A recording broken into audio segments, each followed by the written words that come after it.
There's a couple caveats I have to give with this because all debt is not created equal, so pay to deletes won't really work with everything. And this is why it's really important for you to understand how to read an actual credit report, not Credit Karma or any of those things, but you need to pull a copy of your actual credit report.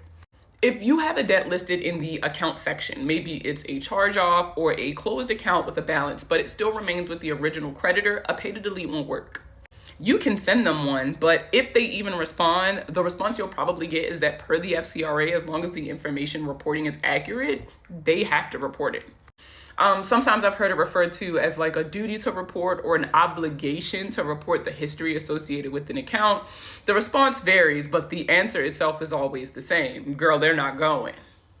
However, if you have a debt that's in collections with a debt collector, you can send them a pay to delete. And I mean, even then it's kind of at their discretion. They don't have to do this for you, but it's more likely to work for debt that's in collections. Now, let's say you have a credit card that was charged off and a debt was sold to a debt collector or transferred, whatever you want to call it.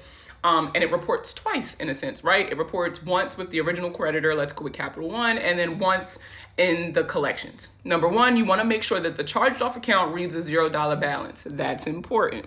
And number two, if you send a pay to delete to this like third party debt collector, whatever, understand that that original reporting is still going to be there. The only thing that will be removed, if they agree to it, is the collection.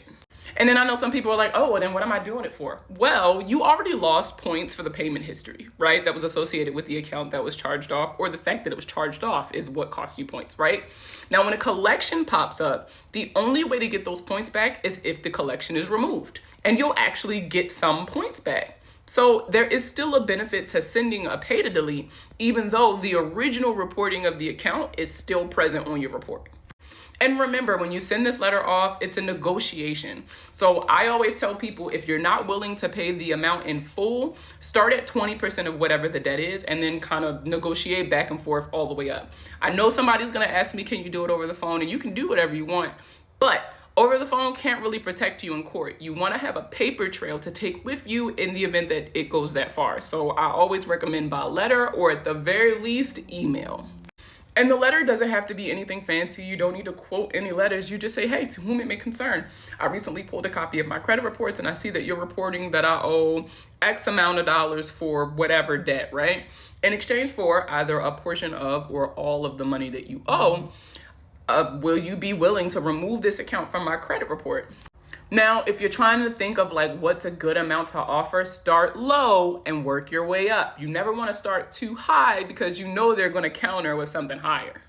I only say start off at 20% of whatever the debt is because like that's a sign like I want to get this taken care of, but a bitch ain't got it. I know this was a lot, but if you got any questions, let me know.